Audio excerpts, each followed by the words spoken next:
المساحتين الاولانيين المفكر والفقيه القانوني مساحات متسعه وهائله ولديه قدرات عظيمه جدا فيها. المساحه السياسي هي اقل المساحات والقدرات فيها اقل بكثير من القدرات في المساحات الاخرى. يمكن ده اللي بيفسر اللي قاله الاستاذ وائل والاستاذ صلاح،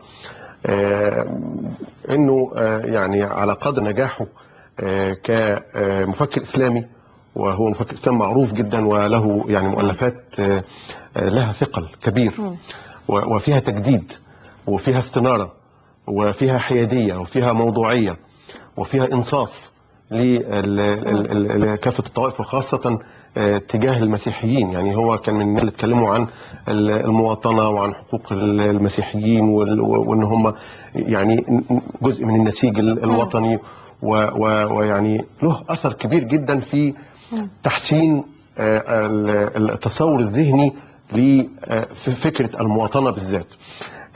ولكن على في المنطقة السياسية القدرات قليلة جدا، ودي اللي عاملة الإشكالية مخلية نجاحه كسياسي أقل بكتير من نجاحه كمفكر وكفقيه قانوني.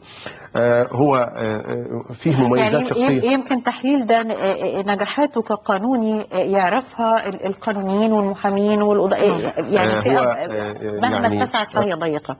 كمفكر وكمؤلف كمان في النهاية مرتبط بالقراء والمطلعين، ودي برضو مهما اتسعت فأصواتهم يمكن في الانتخابات.